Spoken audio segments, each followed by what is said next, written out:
검찰총장에 대한 해임할 권리를 대통령이 갖고 있다는 대법원의 판단, 추미애 법무부 장관이 지금 실시하고 있는 감찰 결과에 따라서 대통령께서 해임하실 수도 있는 상황이 된다.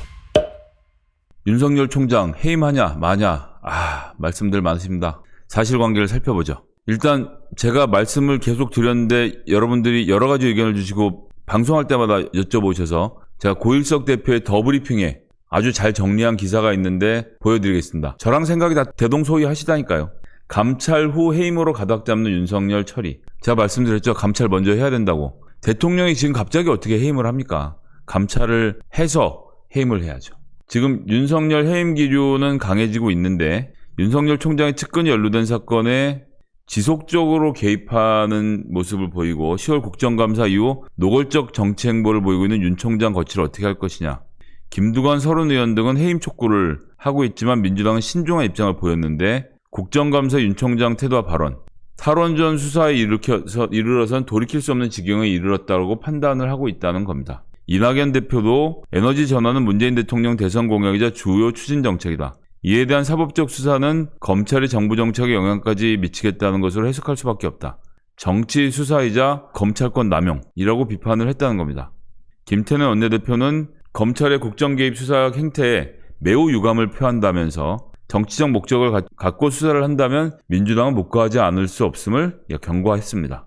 지금 이런 상태인데 대법의 판결문을 보는 게 중요합니다. 자, 보시면 제가 몇 차례 말씀드렸죠. 추미애 장관이 연속적으로 총장에 관련된 사건에 대해서 수사 지휘권을 행사하거나 감찰을 지시하고 윤 총장에 대한 직접적인 비판을 이어가고 있는 것은 독자적 판단이 아닌 청와대를 포함한 여권 전체의 기류에 따른 것으로 보는 겁니다. 우리 고일석 대표님은 청와대 여권에 상당히 깊숙한 파이프라인을 갖고 계신 것으로 유명한 기자님이시죠. 추미애 장관은 연속적인 강력 조치와 여권의 강경 분위기에 대해서 이런 것에 대해서 검찰총장 2년 임기제를 들어서 야당과 보수 언론이 윤 총장을 엄호하고 있는데요. 1988년 만들어진 제도입니다. 그런데 2012년 대법원에서 정현주 사장에 대한 해임 처분을 취소해야 된다고 판결하면서도 판결문에 뭐라고 나와 있죠? 임명권자인 대통령에게 해임 권한도 있다고 보는 것이 타당하다. 임기가 정해지고 고위공직자에 대한 대통령의 임명권은 해임 권한까지 포함되어 있다는 점을 분명히 했다는 겁니다. 그건 무슨 얘기냐? 검찰총장을 임명할 권리가 있다는 것은 임면할 권리가 있다는 것하고 다른 말입니다. 임명은 그 사람을 그 자리에 앉히는 거죠. 그리고 2년 임기를 유지해요. 그리고 그만두는 것으로 가는 거고 그 2년 동안은 못 건드린다라는 주장이었는데 대법원에서 정현주 사장에 대한 해임이 부당했다라고 판명을 하면서도 임명권자인 대통령에게 해임 권한도 있다라고 명시를 한 겁니다. 즉 임명할 권리만 있지만 기본적으로 임명하는 대통령이 면직 처리할, 임면할 권리도 갖고 있다라는 것인 거죠. 대법원은 방송법 제정으로 대통령의 해임 권한을 제한하기 위해서 임명이라는 용어를 사용했다면 해임 제한에 관한 규정을 따로 두어서 이를 명확히 할 수 있었을 텐데 규정이 없는 점 등에 비추어서 방송법에서 임면 대신 임명을 용어로 사용한 입법 취지가 대통령의 해임권을 배제하기 위한 것으로 보기는 어렵다. 라고 했다는 것입니다. 이거는 검찰총장의 임명 구조가 동일하고 임기가 정해져 있고 해임에 대해서 별다른 규정을 두지 않는 것에 따라서 검찰총장을 해임할 수 있다는 대법원의 판단으로 봐야 된다는 것입니다. 그래서 제가 보여드리면 검찰청법 37조에 따라서 검사는 징계처분의 적격심사에 의하지 아니하고는 해임, 면직, 정직, 감봉, 견책 또는 퇴직의 처분을 받지 아니한다고 규정은 하고 있습니다. 즉 검사로서의 검찰총장은 징계 처분에 의해서 해임이 될 수 있는 겁니다. 지금 현재 추미애 장관이 감찰을 지시한 사항은 라임 수사 지연 무마, 옵티머스 무혐의 처분, 특활비 처리 등 3가지가 있고 여기에다가 유력 언론사를 만났다는 의혹에 대해서도 진상조사 수준의 감찰이 진행되고 있고요. 채널A 사건 관련 감찰 지시, 한동훈에 대한 압수수색 당시 충돌로 인한 정진웅 부장검사에 대한 기소 적절성 검토 지시, 역시 윤석열 총장하고 관계가 있다는 것이죠. 이러한 사실들 종합해보면 윤 총장에 대한 직감적인 감찰이 전방위적으로 진행 중이고 감찰 결과에 따라 징계를 거쳐서 대통령에게 해임 제청을 할 것인지 여부를 결정한 것으로 보인다. 추미애 장관이 혼자 싸우고 있는 겁니다. 민주당 의원들 외면하지, 모른 척하지, 윤석열 총장의 폭주를 못 막고 있으니 추미애 장관이 무리를 해서라도 몽둥이를 들고 있는 모습인 겁니다. 제가 몇 차례 말씀드렸죠. 이렇게 해서 감찰권을 발동해서 현직 검찰총장에 대한 최초의 감찰 사례가 지금 만들어지고 있는 겁니다. 보수 언론이 옛날 같으면 이것만 가지고 기사를 100개는 썼을 겁니다. 하지만 감찰 외에도 너무나도 많은 일이 벌어지고 있으니 현직 검찰총장에 대한 감찰은 당연한 것으로 받아들여지게 된 것이고, 이것은 앞으로 임명하게 될 검찰총장에 대해서도 마찬가지가 되는 겁니다. 검사라는 특정 집단에 대한 법무부 장관이라는 문민 권력의 문민 통제가 실현되는 순간을 여러분들은 보고 계시는 겁니다. 그럼 윤석열 검찰총장이 하고 있는 여러 가지 중에 제가 오늘은 한 가지만 더 브리핑을 통해서 더 보여드리도록 하겠습니다. 윤석열과 송사면 옵티머스 피해 줄일 기회를 2번 덮었다.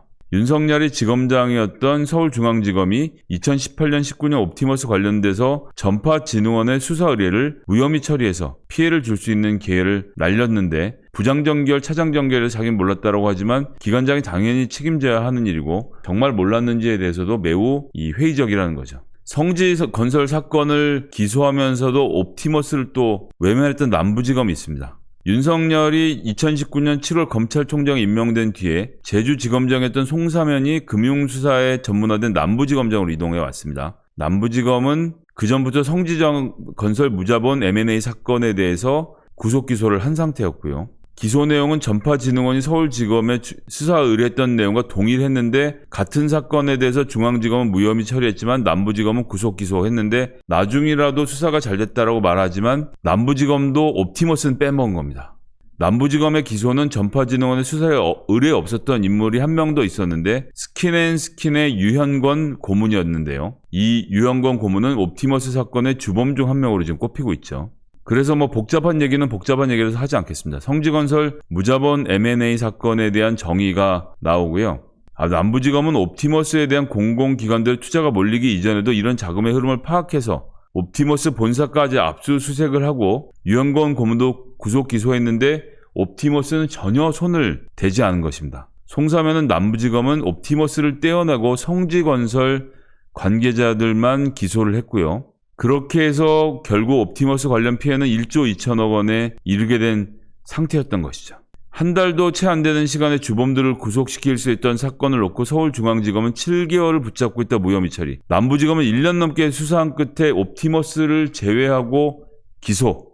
2019년 11월 구속됐던 유현권 고문은 보석으로 풀려나왔다가 2020년 7월에 다시 구속. 같은 범죄로 구속됐다 보석으로 풀려난 후 또다시 같은 범죄로 구속된 희한한 일인 겁니다. 자, 여기서 놀라운 것은 송사면 남부지검장이 옵티머스 주범들이 구속된 직후 지검장직을 사퇴하고 곧바로 스킨앤스킨스 이모 회장의 변호를 맡았다는 겁니다. 여기 스킨앤스킨스 유현권 고문 보이시죠? 본인이 수사지휘에서 구속시킨 사건, 옵티머스 관련 사건에서 옵티머스를 덮었던 수사지휘권자가 옵티머스 사건이 터지자마자 지검장을 그만두고 옵티머스 관련 변호를 맡았다는 것입니다. 전관예우의 어떤 극치죠. 2018년과 2019년 윤석열 사단이 옵티머스 사건을 총체적으로 덮고 대규모 폐하가 발생한 이후에도 깊이 관여하고 있다는 의혹을 가능케 한다는 더브리핑의 주장, 저는 허투루 들리지 않습니다. 이런 사실들이 감찰을 통해 드러나서 징계 처분을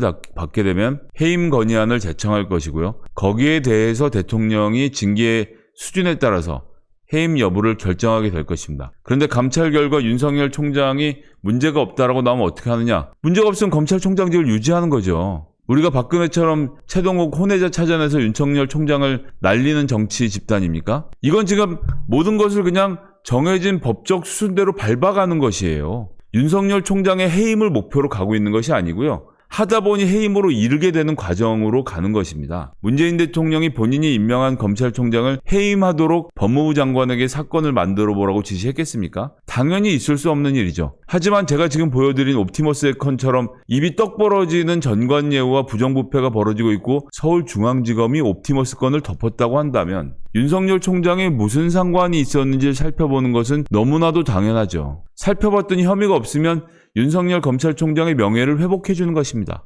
여러분들, 문재인 정부는 사건의 결론을 먼저 내려놓고 몰아가는 정치 조직이 아닙니다. 주어진 법적 권한을 행사해서 하나하나씩 살펴보는 겁니다. 필요하다면 검찰총장에 대한 감찰도 하는 것이고요. 결과에 따라서 처분이 내려질 것입니다. 하지만 말씀드린 대로 정현주 KBS 사장의 건에서 볼 수 있듯이 검찰총장에 대한 해임할 권리를 대통령이 갖고 있다는 대법원의 판단, KBS와 같은 경우이기 때문에 그런 판단을 우리가 기초한다면 추미애 법무부 장관이 지금 실시하고 있는 감찰 결과에 따라서 대통령께서 해임하실 수도 있는 상황이 된다라는 이야기를 드리는 것이지, 이것을 거꾸로 들어서 문재인 대통령으로부터 지시를 받은 법무부 장관이 검찰총장을 해임하기 위해서 감찰을 하고 있다라고 보시면 안 되는 겁니다. 저는 가는 길을 보여드리는 것이고요. 문재인 대통령은 진짜 지독하리 많지 법과 원칙에 따라서 정부를 운영하고 계시는 분이라는 점 다시 한번 힘주어 강조해 말씀드리겠습니다.